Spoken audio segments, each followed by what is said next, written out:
Olá, olá, pessoal, sejam todos bem-vindos à TVD News. Hoje, segunda-feira, 10h30 da noite. Eu agradeço a todos vocês por nos deixar entrar na casa de vocês.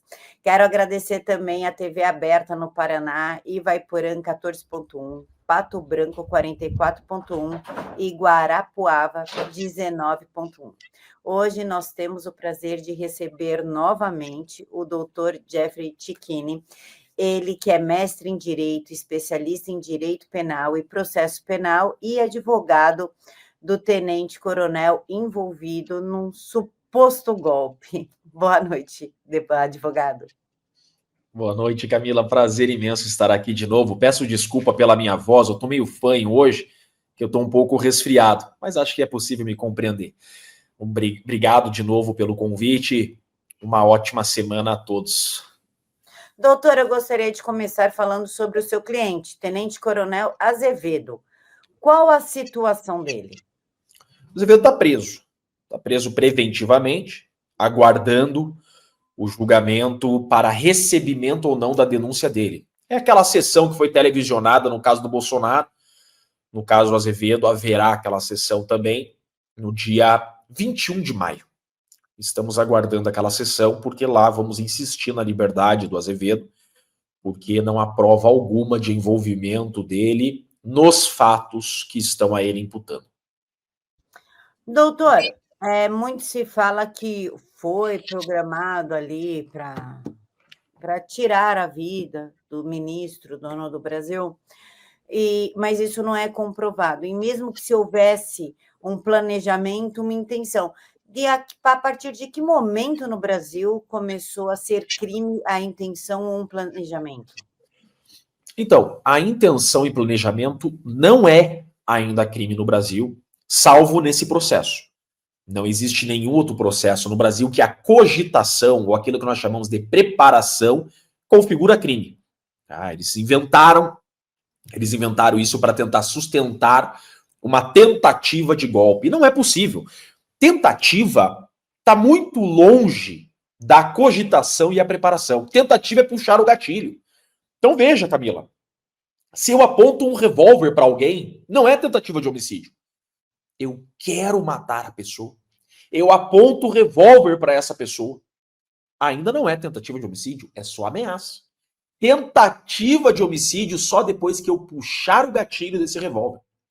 Se eu errar o tiro, tentativa de homicídio. Se eu acertar, mas essa pessoa for socorrida e não morrer, tentativa de homicídio. Se eu acertar e matar, homicídio consumado. Então veja, para que se fale em tentativa de golpe, Camila, não basta vontade de golpe. Ainda que diga, eles queriam golpe, veja só. Ainda não há prova nesse sentido. Mas ainda que se conclua, eles queriam golpe. Para que seja tentativa, tem que ter início dos atos de execução. Quais foram os inícios dos atos de execução? Alguém puxou algum gatilho? Um batom é início do ato de execução? Jogar uma pedra num vidro é início de ato de execução? Claro que não. É aquilo que a gente chama de crime impossível. Era impossível tentar o golpe. Era um domingo, era recesso, não tinha arma, entende? Então, ainda que conclua que se queria golpe, o que é uma grande ilusão, mas esse golpe não era possível, é um crime impossível. Então, juridicamente, há muitas falhas nesse caso e os ministros do STF sabem que juridicamente não há tentativa do golpe, mas é a forma que eles estão encontrando para perseguir opositores políticos. Doutor, a Débora foi solta entre aspas. Ela ainda está aguardando julgamento. O que vai acontecer com a Débora se tiver mais votos a favor da prisão dela? Ou ela fica solta, acaba ficando em domiciliar mesmo, ou ela volta para a cadeia? Então, Camila, isso é um assunto que dói o coração. Tem muita gente achando que a Débora está em liberdade. O problema da Débora está resolvido. Não. A Débora está em uma prisão domiciliar temporária. Por pouco tempo, a Débora, da forma como está caminhando esse processo, permanecerá com a família. Por quê? Essa liberdade da Débora, nós chamamos de conversão de prisão preventiva em prisão domiciliar. O que significa isso? Durante o processo, admite-se a prisão domiciliar da mulher que tem filho menor de 12 anos. Só que, se condenada em definitivo, inicia o cumprimento de pena. E se aplica aquilo que nós chamamos de lei de execução penal. E durante a execução de pena, porque condenada em definitivo, não tem essa prisão domiciliar para mulher com filho menor de 12 anos. Então, esse direito da Débora de estar presa em domiciliar por ter filho menor de 12 anos, só até a sentença em definitivo desse processo. Se condenada em definitivo, volta para a penitenciária. Então, o Fux pediu vista. Já se passaram uns 10 dias do pedido de vista do Fux, ele teria 90 para devolver esse processo. Quando o Fux devolver esse processo, havendo julgamento em definitivo e tendo a Débora sido condenada a pena superior a 8 anos, porque no Brasil qualquer pena superior a 8 anos é prisão fechado, né? Regime fechado. Se a pena dela passar de 8 anos, e já está em 14, né? Ela volta para a penitenciária. Por isso, Camila, que a anistia é a única medida justa aqui. Então, ela precisa realmente da anistia, não é como nós estamos falando, Débora está solta, Débora já está com a família. Ela corre sim o risco de voltar para a prisão. Na sua experiência, doutor, defendendo um tenente-coronel que nem no lugar dos fatos estava, né? Estava com a família em outro estado, quais são as expectativas? A expectativa ela é muito pequena. Infelizmente, eu digo para vocês que a Débora vai voltar para a penitenciária, nesse formato, né? Porque, infelizmente, hoje você não tem 3 poderes no Brasil. Você tem somente um poder no Brasil, que é o STF. Teríamos 3 poderes se os poderes fossem independentes. Mas os poderes não são independentes. Quem manda no Brasil se chama a Suprema Corte. Veja, havendo anistia, Camila, anistia é uma lei. O Congresso Nacional, que é o povo, anistia alguém. É uma lei que concede perdão. É aquilo que nós chamamos de extinção da punibilidade. Acaba os efeitos penais, acaba direito penal. É o perdão. Havendo a lei da anistia, o STF pode, mediante provocação do PGR, do Advogado-Geral da União, da Defensoria Pública da União, o STF pode declarar essa lei da anistia inconstitucional. E essa lei da anistia não valeria por nada. Então, veja, o STF fala por último. Deve haver uma reforma no sistema judicial brasileiro, porque o formato que se tem atualmente é um formato que privilegia só o Poder Judiciário. O Poder Judiciário fala por último, decide por último, e não há como contestar e a quem recorrer. Então vejo que a liberdade da Débora é temporária e a anistia me parece ser a única solução, mas também não é uma solução definitiva. Ou seja, doutor, nós estamos 100% nas mãos de um judiciário que não foi eleito, mas está agindo politicamente, é isso? O Brasil está literalmente nas mãos de 11 pessoas que não foram eleitas pelo povo. Por isso eu digo, o Brasil não é uma democracia efetiva, porque não há 3 poderes. É um país de um único poder, onde 11 ministros que não foram eleitos mandam no povo. O poder não emana do povo no Brasil.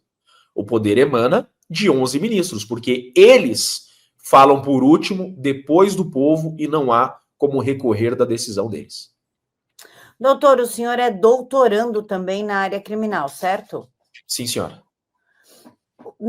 Em toda a sua experiência de graduação, pós-mestrado e agora doutorado, já viu na história algo desse tipo? Olha só, Camila, eu fiz uma pesquisa recentemente. Teve algo parecido em 1800 na Inglaterra, em que a vítima foi o juiz. É a última vez na história do mundo que se viu a vítima, ou a suposta vítima, ser o juiz da causa. Em 1800 na Inglaterra. Depois disso, nunca mais se viu. Nem na China, nem na Coreia do Norte, nem na Venezuela. O que estamos vivendo no Brasil hoje é um processo que não existe e não existiu nada igual nas maiores ditaduras do mundo, Camila. Inclusive, doutor, nós temos também o caso de uma missionária psicóloga que estava fazendo estudo de campo. Ela é do Nordeste, estava no Brasil, não, no Brasil, em Brasília, fazendo estudo de campo. Ela foi presa, foi comprovado que ela não tinha nada a ver com aquilo, e agora ela está com a mesma liberdade da Débora, de tornozeleira eletrônica. No caso dessa senhora, ela também pode voltar à cadeia? Então, eu não sei qual é o motivo da liberdade dela. Se for por ter filho menor de 12 anos, sim. Porque saindo a sentença. Pressão É, das redes. vindo uma sentença em definitiva, aí se inicia a execução de pena. E a lei de execução de pena, que a gente chama lei de execuções penais, não garante esse direito à mulher com filho menor de 12 anos ser presa domiciliarmente. Então ela volta para penitenciária. Infelizmente. Ou seja, até uma pessoa que estava fazendo um estudo de campo. Não, isso é ridículo, né? Isso é ridículo, é uma aberração jurídica, né? Então, veja, nós estamos discutindo aqui o direito de alguém que sequer deveria ter sido processado. Né? Nós estamos pedindo, olha só, nós estamos implorando para que se aplique a prisão domiciliar para uma pessoa que sequer praticou um crime, sequer deveria ter sido processada. O crime da Débora, para quem entende que ela praticou um crime, porque eu entendo que aquilo não é crime, por ser insignificante, tá? É princípio da insignificância que a gente fala, aquilo não é crime. Mas para quem entende que Débora praticou um crime, aquilo seria crime ambiental de pichação, que eu entendo que não é. Nem esse crime, porque batom não é pichar, batom sai com a mão, sai com saliva. Entende? Água e sabão, diferente de uma pichação. Pichação você tem que pintar em cima, tem que lixar, dá mais trabalho para limpar, por isso que é crime ambiental. Então, é absurdo. Essa mulher que estava lá fazendo o estudo, eu pergunto, ela quebrou alguma coisa? Ela pichou alguma coisa? A mulher estava no lugar. Você tem pipoqueiro preso, você tem vendedor de picolé preso. Essa gente, essa gente que está conduzindo esse processo dessa forma, e eu falo essa gente, Polícia Federal, Ministério Público, Judiciário, isso é crime contra a humanidade. Isso que estão fazendo com essas pessoas é crime de guerra contra a humanidade. É absurdo, é aberrante, nunca se viu, nunca se verá. Isso tem que ir para os anais da história do mundo.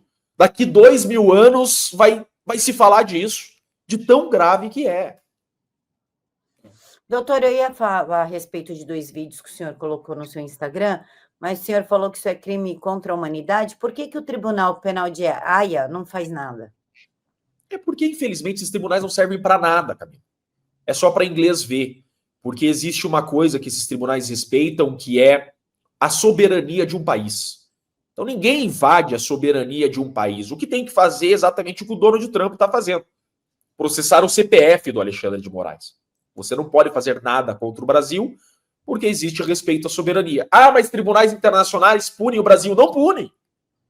Não existe legislação em tratados e convenções internacionais a punir o Brasil. O que pode acontecer é um desgaste à imagem do Brasil perante a comunidade estrangeira. Vai trazer empecilhos em negociações comerciais. O Brasil pode ser isolado comercialmente, porque não é um país seguro juridicamente para investimento. É tudo que pode trazer de prejuízo. Ou seja, ninguém vai entrar aqui e acabar com isso. Entende? Então não fazem nada porque não tem como fazer. Não querem fazer, não querem intervir na soberania de um país. O mundo olha para isso como um problema político interno. É grave o que está acontecendo. É grave e não há muito o que se fazer. Não dá para esperar de organismos internacionais que resolvam o nosso problema. Nosso problema é problema de urna. O problema no Brasil é na urna mesmo. O senhor falou do Trump. No seu perfil tem um vídeo escrito: Trump iniciou sua ofensiva contra os ditadores da América Latina. O senhor pode falar um pouquinho o que o Trump começou a fazer e se existem formas reais de estar punindo o que está acontecendo no Brasil? Veja que o Trump, ele formou um time que é um time que historicamente combate ditaduras. é um dos secretários de Estado do Trump, que é o nosso ministro aqui, equiparado a ministro, lá eles chamam de secretário de Estado. É um cubano que os seus discursos, historicamente, ele foi a Senado, né, ele era um senador, e que combate totalitarismo da América Latina. Então, quando o Trump coloca essas pessoas do seu lado, né, tem uma deputada que também é cubana, que combate o totalitarismo da América Latina.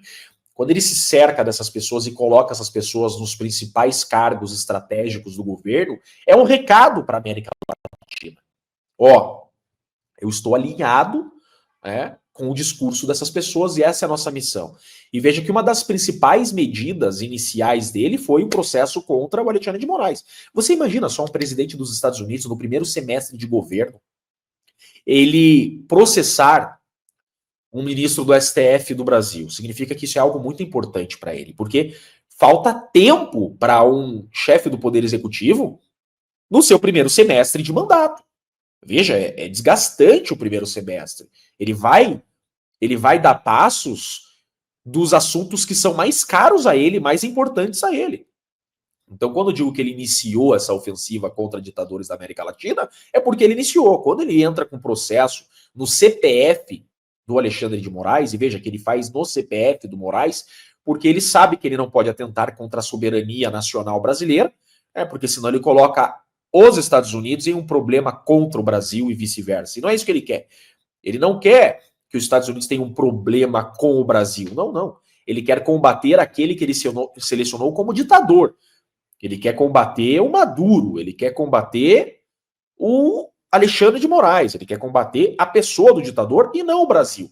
O Brasil é um parceiro econômico, um parceiro comercial, e ele quer continuar sendo um parceiro comercial. Agora, há um ditador praticando crimes contra a humanidade que deve ser combatido.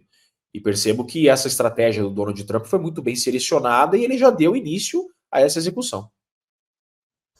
Doutor, outro vídeo do senhor que me chamou muito a atenção foi a maior prova que não houve tentativa de golpe. Qual é a maior prova? No campo diplomático, a maior força de um país é as Forças Armadas. Por que os Estados Unidos é muito respeitado? Além de ser uma potência econômica, ele tem um poderio bélico que amedronta todos os outros países. A Rússia, historicamente, foi respeitada pelo poderio bélico. A China tem um poderio bélico porque tem muita gente, né, pessoal. Então, poderio bélico é algo de extrema importância para uma nação. E o Brasil tem suas forças armadas. Exército, Marinha e Aeronáutica. Significa que quem tem o controle das forças armadas tem o maior poderio bélico em suas mãos. Então veja, se eu sou o chefe das Forças Armadas e eu quero dar um golpe, eu vou usar minhas Forças Armadas para dar um golpe. Quando o Bolsonaro, ele nomeia, veja, ainda em dezembro, ou final de novembro, se eu não estou enganado, tá? Para não ser leviano aqui. Quando ele nomeia os comandantes do Exército, da Marinha e da Aeronáutica indicados pelo Lula, ainda antes do Lula tomar posse, isso significa que ele já passou o cajado. Isso aqui, para mim, no âmbito diplomático, é a maior prova de que Bolsonaro não queria dar golpe. Se ele quisesse dar um golpe, ele retardaria essa transmissão de cajado. Ele ficaria com os comandantes das forças a seu controle, porque o chefe do executivo, o presidente, manda nas Forças Armadas. Ele é o chefe das Forças Armadas. Quando ele coloca os comandantes das Forças Armadas do próximo presidente, significa que ele já aceitou a derrota, ele já deu o seu poderio bélico ao próximo presidente, ou seja, ele acaba de atestar que ele já passou o cajado. Não tem mais, a partir daquele momento, como tentar um golpe, porque a força militar não está mais comigo. É isso que deixa muito claro que não houve tentativa de golpe. Doutor, outra coisa também que eu acho que vale a pena o senhor debater e explicar para a gente, São os áudios do Tagliaferro gravados por Oswaldo Eustáquio. Muita gente está com dó do Tagliaferro, mas esquece que ele é um dos responsáveis por tudo que nós estamos vivendo. Não é porque ele saiu da Gestapo... Outro canalha, é outro vagabundo. Ele não fez parte da Gestapo, ele perseguiu. É, Gestapo. É um vagabundo também, é um canalha, não merece respeito, tem um pingo de dó desse cidadão, quero que ele se exploda. Somos dois, porque eu fui uma das vítimas do Tagliaferro. Eu queria que o senhor falasse, porque tem muita gente falando assim, o que Oswaldo Eustáquio fez é crime, o Tagliaferro pode ser preso, se é que isso, entre o Tagliaferro e o Moraes, não seja também efetivamente um teatro. Inclusive, fala-se que a PF grampeou o advogado do Tagliaferro. O senhor pode desmembrar essa história para a gente? Claro, eu não tenho uma opinião muito formada quanto a isso. Uma certeza que eu tenho é que esse Tagliaferro é um criminoso. Esse indivíduo tem que ir preso porque ele praticou crimes gravíssimos contra inocentes. Tá? E eu não tenho dó nenhuma desse cidadão. Eu acho ele um grande de um canalha. Tá? E eu quero que esse indivíduo apodreça na cadeia. A questão é, sobre esse fato em específico, tá? Eu entendo, Camilo, os dois lados. Eu não tenho uma posição definida, porque de um lado eu tô nem aí para esse Tagliaferro, de outro lado eu tenho um pouco de esperança que ele queria se vingar do sistema. Agora, o posicionamento dos lados é o seguinte: pessoas dizem assim, esses áudios são muito graves, embora antigos, são muito graves e têm que ser divulgados. Eu entendo, eu achei gravíssimo tudo aquilo lá, e nesse ponto eu concordo. Legal divulgar, o povo tem que saber, babá. Do outro lado, eu entendo também quem foi contra a divulgação, porque se o Tagliaferro estava disposto a jogar tudo no ventilador, e ser um delator, por exemplo, não vai mais. Por que ele não vai mais? Porque agora ele está exposto, correndo o risco de ser morto, correndo o risco de ser preso. Então, é essa a balança. Né? Agora, como esses áudios eram muito antigos e até agora o Tagliaferro não se manifestou, não fez delação, eu acho que ele já não queria mais fazer mesmo. Pode ser por isso que o Oswaldo Eustáquio ele divulgou tudo isso daí. Ele falou, eu já tenho faz tempo esse áudio aqui, fiquei esperando esse cara virar um delator, fiquei esperando esse cara contribuir, esse cara não quer contribuir, então vou jogar esse troço no ventilador. Pode ser que tenha sido isso, e se foi isso, acho positivo que tenha feito. Mas está muito claro já que agora, se queriam o Tagliaferro contra o sistema, não terão, porque agora ele já está amordaçado, né? Já tem inquérito contra ele, já estão na cola dele. Então a discussão gira em torno disso. Eu não fico surpreso com esse áudio, né? Falou ali coisas que todo mundo já imaginava, já sabia. E é um chorão. É um chorão que fez parte do sistema, foi chutado do sistema, porque... Você sabe por que o Tagliaferro levou um chute na bunda do sistema, né? Não. Foi o seguinte, ele tomou a Maria da Penha, né? Ele praticou algo contra a esposa, ex-esposa, algo assim, não sei ao certo. E aí ele tomou a Maria da Penha. Aí o Alexandre de Moraes chutou ele do TSE por causa dessa Maria da Penha. Daí ele saiu brabinho e divulgou aquelas mensagens lá pra Folha de São Paulo.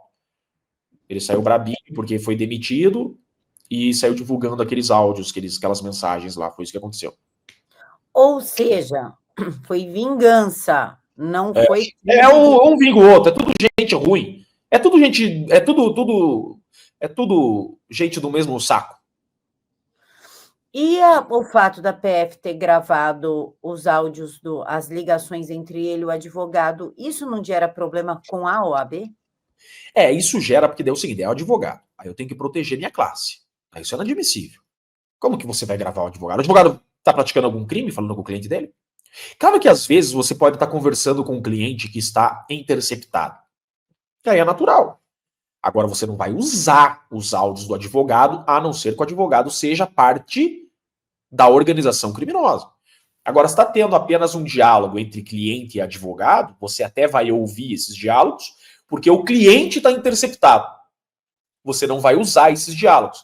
Agora, você interceptar a linha do advogado, isso é absurdo, isso é criminoso, isso viola o Estado democrático de direito, isso não se admite em uma democracia. Em hipótese alguma, isso não se admite em um ordenamento democrático. Nunca. E aí abre-se, doutor, mais um precedente para que se grampeie, por exemplo, o meu advogado, o senhor. Abre-se já? É por isso que eu tô tão chateado com a comunidade jurídica. É porque um silêncio ensurdecedor, em esse caso que estamos vivendo no Brasil, esse processo gravíssimo, só que esse processo vai terminar, Camila. Esse processo vai terminar e outros processos virão. E obviamente que essas ilegalidades que ocorreram agora, ocorrerão. Camila, nós já estamos sofrendo em primeiro grau ilegalidades semelhantes ao que o STF está fazendo. Nós já estamos sofrendo. Eu já tenho visto. Eu que atuo muito em primeiro grau, eu advogo muito em primeiro grau, nós já estamos vendo ilegalidades ocorrendo sem temor algum, porque vai gerando seguidores, né? O Alexandre de Moraes está ganhando seus seguidores, como o Sérgio Moro ganhou, lembra? Da Lava Jato. O Sérgio Moro ganhou seus seguidores e outros juízes imitando ele. É o que já está acontecendo. Então vai criando essa repetição de ilegalidades e as coisas vão se tornando comuns. As ilegalidades vão se tornando comuns. E isso vira uma cadeia, isso vira uma bola de neve e você não volta nunca mais. Não há mais como restabelecer a ordem democrática. E isso vai acontecer. Esse processo vai terminar, as ilegalidades serão repetidas em outros processos adiante, os advogados vão gritar e não vão ser ouvidos, porque outrora aceitaram essas ilegalidades por questões ideológicas. Doutor, o senhor falou que atua muito na primeira instância. Os julgamentos não deveriam estar ocorrendo na primeira instância, já que são pessoas sem mandato? Deveria, mas não irão, né? Deveria, não irão e não há mais como discutir isso, Camila, porque o STF já bateu o martelo. No STF. Ex-presidente da República é no STF. Veja, o que você vai fazer? Você vai recorrer para quem? O STF falou, tá falado. Aquilo que a gente estava dizendo no início. O STF é o último a dizer, é o último a falar, é o dono da bola, e não há para onde recorrer, Camila. Infelizmente, essa discussão ela já é passada. Bola para frente. Essa discussão não existe mais. Ex-deputado, ex-presidente, tudo no STF. Inclusive, doutor, o Supremo, né, não foi exatamente o Alexandre de Moraes, porque houve uma votação. Ampliou o foro privilegiado para pressionar as alianças de direita em 2026, com foco, inclusive, para pegar o Kassab, porque ele está apoiando a anistia. Como o senhor vê essa ação do Supremo estendendo ainda mais os seus tentáculos e os próprios parlamentares, no caso, o Senado, quieto? Você imagina, né?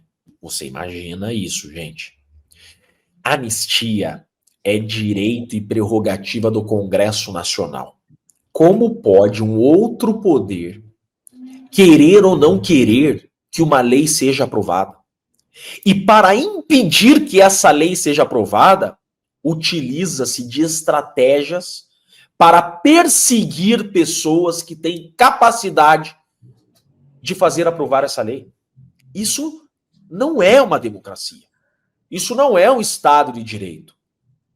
Não há aqui 3 poderes no Brasil.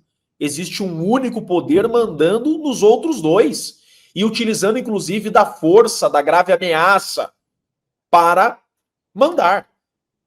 Isso Camila, isso não tem outra palavra. Isso é ditadura. Isso é ditadura da toga. Literalmente. Doutor, senhor que aí é doutorando no processo criminal, isso não é... O silêncio do Senado não é criminoso? Eles não estão compactuando com tudo isso? É aquilo que eu falei, Camila, esse silêncio do Senado é por uma grave ameaça. Então, veja, isso é constrangimento ilegal. Você obrigar que alguém faça ou proibir que alguém faça alguma coisa mediante grave ameaça. O nome disso é constrangimento ilegal, isso é crime no Brasil. Os senadores estão calados porque estão amordaçados, estão com uma faca no pescoço. Se vocês forem contra as nossas pautas, nós iremos processar vocês e punir vocês, caçar vocês e torná-los inelegíveis. Então, não ache que os senadores estão alinhados com o STF, não. Estão com medo. Porque tem muitos ali que têm teto de vidro, né? tem um monte de BO nas costas e tem que ficar quietinho, porque senão o STF coloca esses processos desses senadores em julgamento e pronto, estão acabados. Entende, Camila? Então não tem um silêncio ali porque estão apoiando o STF. Não, tá todo mundo ali com a corda no pescoço, amordaçado. Mas aí, doutor, não seria de bom tom do Senado se unir e enfrentar tudo isso, serem sinceros com a sociedade, olha, eu tenho isso no STF, e eles estão me chantageando, aí também não quebraria uma possível cumplicidade com esses crimes? Mas daí é uma questão de. É uma questão pessoal. É uma questão de berço, né, Camila? Eu posso falar por mim, né? É uma questão de berço, é uma questão de caráter, daí vai muito além, né? Será que esses caras têm caráter suficiente para isso? Outra coisa, será que financeiramente também não é rentável ficar na moita? Vai fechar as portas, vai estragar os negócios, né? Uma campanha eleitoral custou muito caro para estar lá como senador, está devendo muito favor para estar lá como senador, vai jogar tudo isso no lixo. Então esse jogo é muito pesado, Camila. Esse jogo não é isso, não. Esse povo não está preocupado com a voz das ruas, não. Esse povo está preocupado com o jogo deles, com os parceiros deles, com a conta bancária deles, Camila. Mas ainda não existe o crime. Vamos pegar nos anais da história. Os nazistas fizeram o que fizeram e depois foram julgados no Tribunal de Nuremberg. Isso também não causaria, lá para frente, um julgamento para eles por cumplicidade, por omissão, por apoio a tudo isso? Camila, nós vamos ter um Tribunal de Nuremberg no Brasil. Eu não me canso de dizer. As pessoas não estão se atentando à gravidade do que está acontecendo no Brasil. Nós somos vítimas de crime contra a humanidade. Uma missionária presa. Você vê aquela senhorinha lá que saiu lá domiciliar, uma senhorinha. Uma senhora que se der um revólver na mão dela, ela não tem força para puxar o gatilho. O gatilho é pesado para aquela senhora. Entende? Agora, todos aqueles que estão compactuando com isso serão punidos. Agora, eu acho que esses senadores têm que ser punidos mais cedo, né? Eles têm que ser punidos em 26. Eu espero que o povo seja inteligente, não vote nesses senadores de novo. Tem que trocar 100% do Senado. Né? Claro que tem alguns ali, como o Flávio Bolsonaro, o Marcos Duval, o outro lá do Espírito Santo, o pastor lá, esqueci também agora. Tem alguns nomes ali que são interessantes, que eu respeito, que eu admiro. Agora, 90% do Senado não tem direito de continuar naquela cadeira, que é a cadeira mais importante do Brasil. É o Senado que fiscaliza os outros poderes, é o Senado que pode instaurar um processo de impeachment. O Senado é a cadeira mais importante de uma democracia, mais importante que o presidente da República.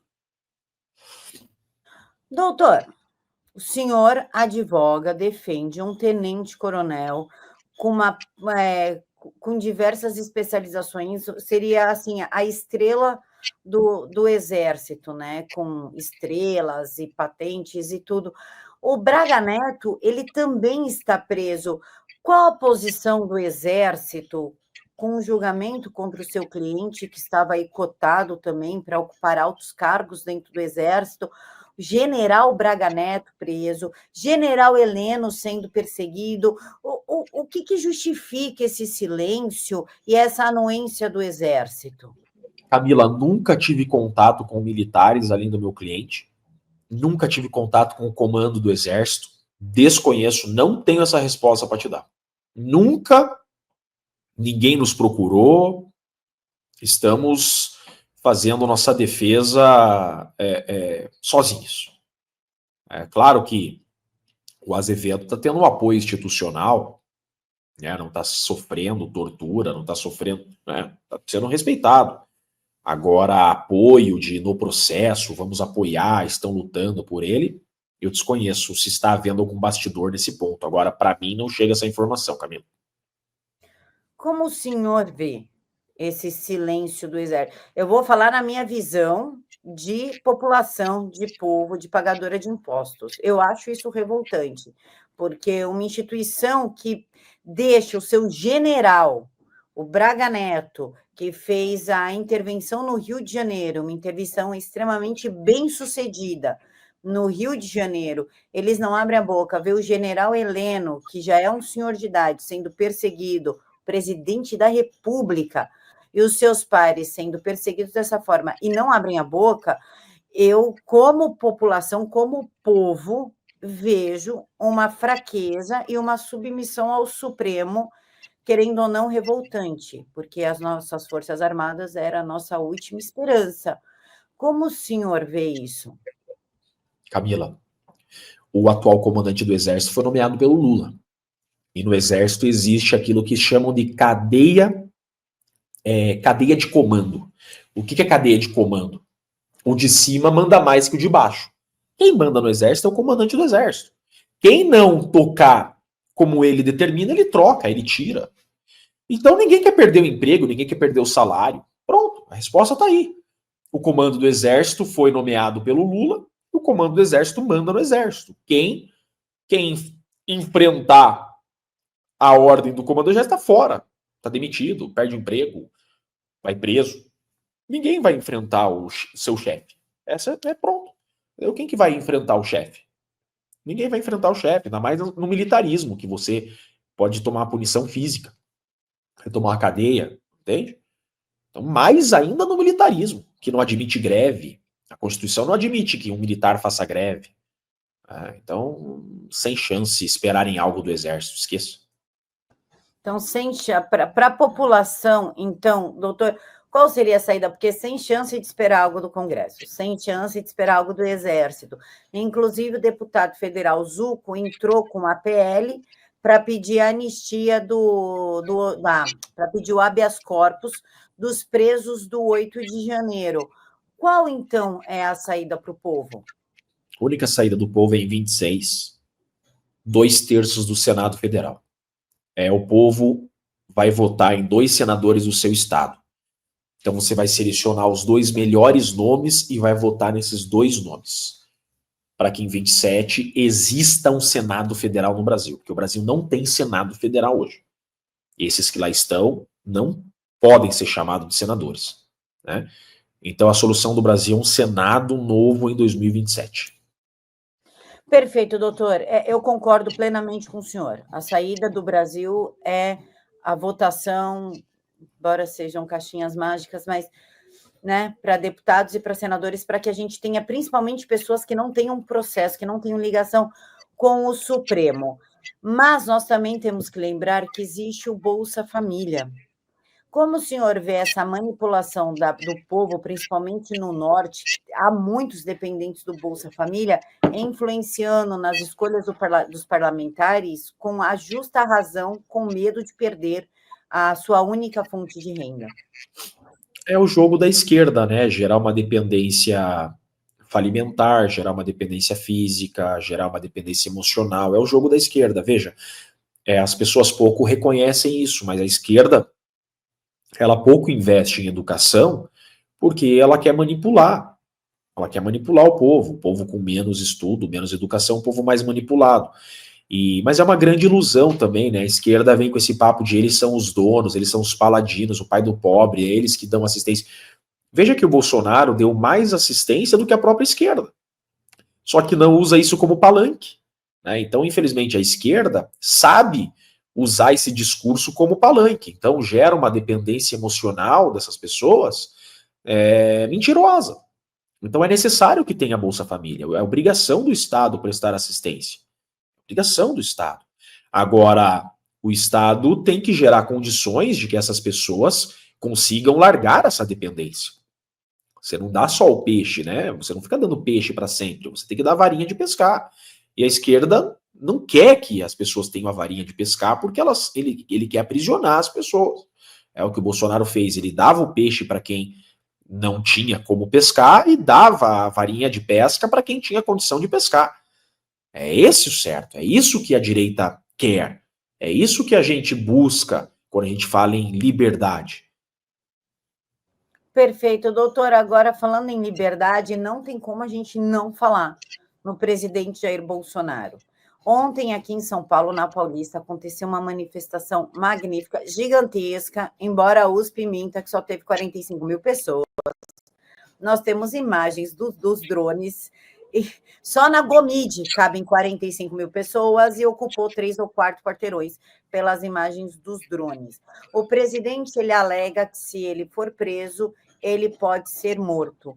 Pergunto, essa prisão dele realmente pode vir a acontecer, mesmo com o povo unido contra essa prisão? O Supremo vai querer entrar nessa briga? E a segunda pergunta é, ele realmente pode ser morto? Ele não vai ter uma proteção dentro da cadeia? Não, a prisão ela é possível. Por quê? Qualquer condenação acima de 8 anos é prisão no Brasil. Eu não acredito que o Bolsonaro será preso preventivamente, que é aquela prisão antes do fim.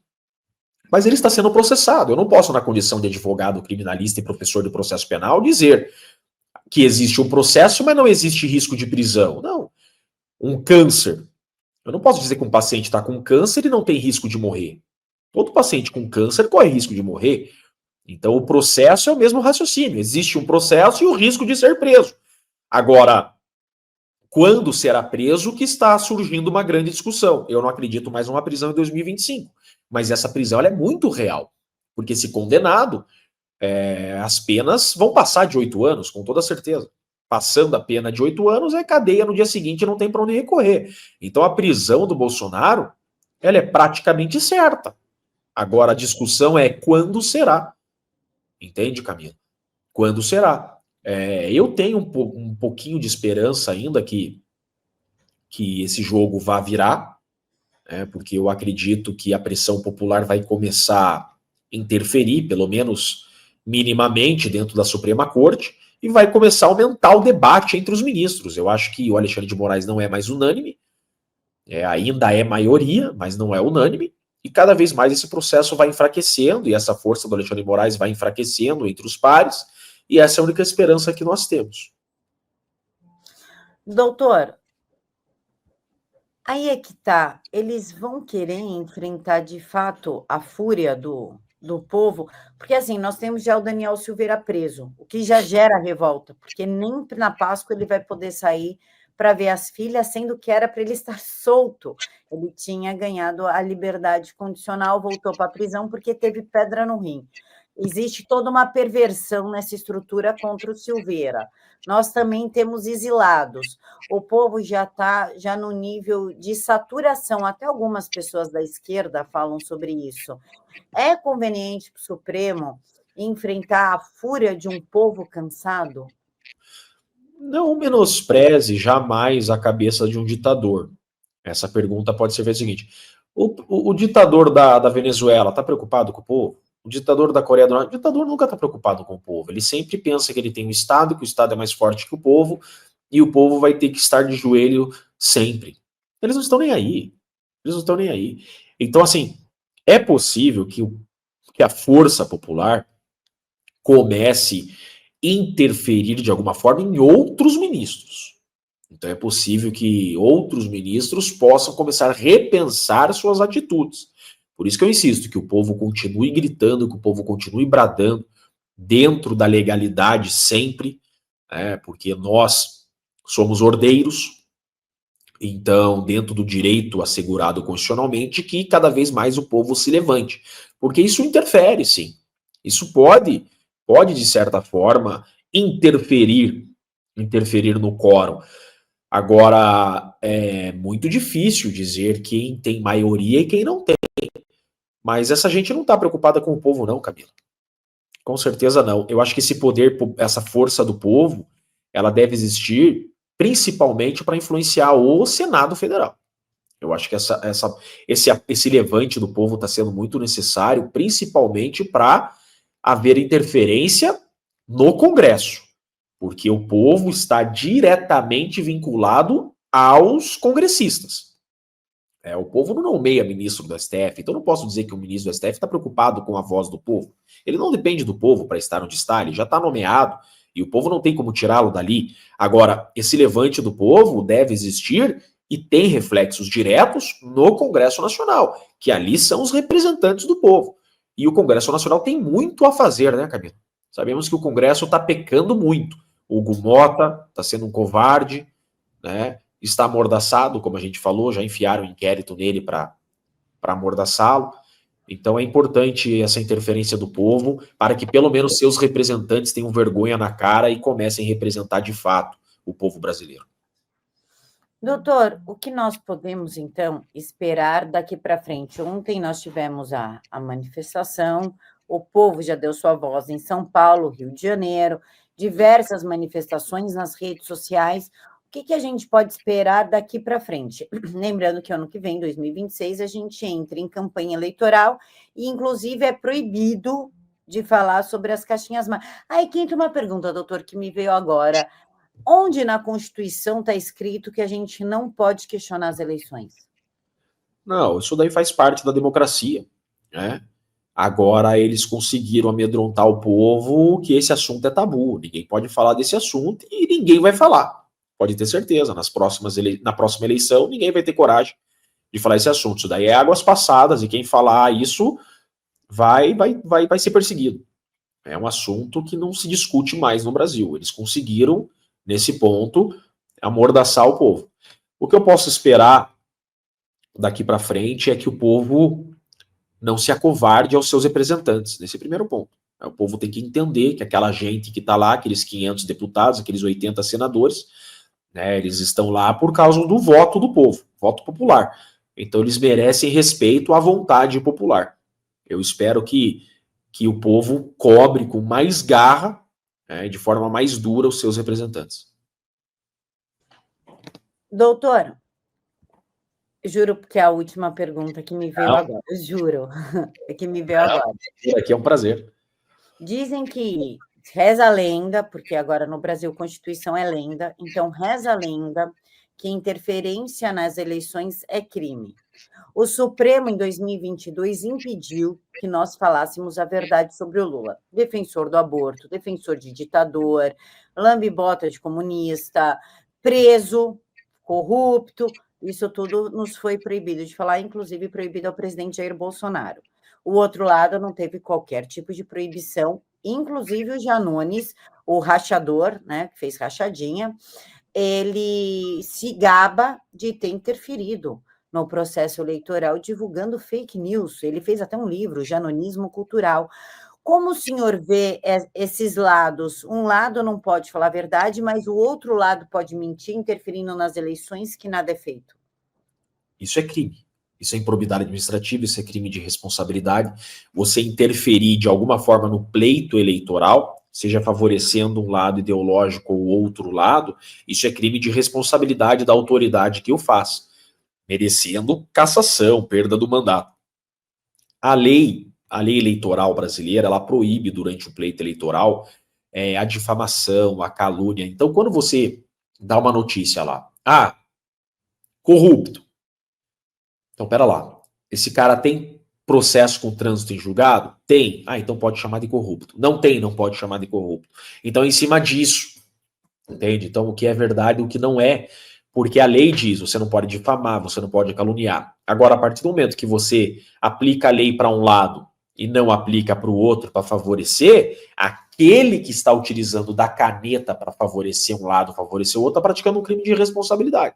Agora, claro que no Brasil essa lei de crime de responsabilidade não existe.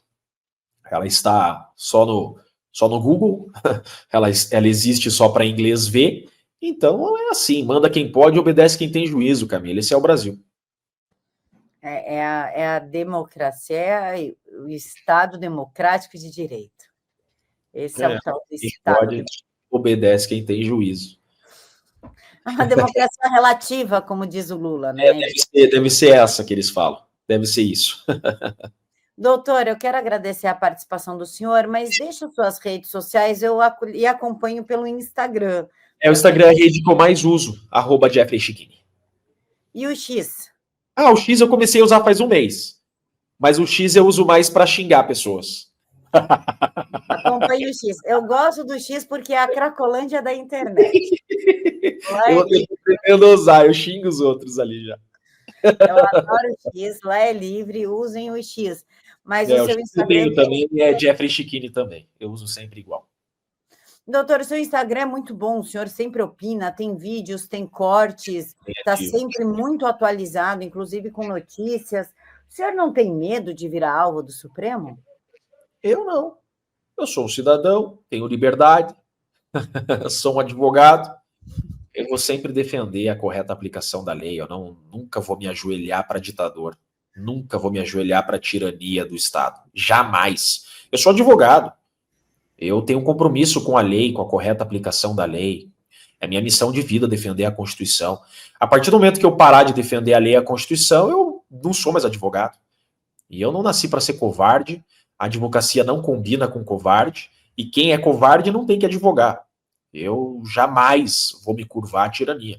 Eu sou um defensor da lei e da correta aplicação da lei, Camila. Votem Jeffrey Tichini 2026 para deputado federal ou para o Senado, para nos ajudar. Aí já estou dando esse mandato para o senhor. Você já está me arrumando problema, né? Já tem pouco. Fica um problema a mais. Um problema a mais, isso mesmo, Camila. Obrigado, querida.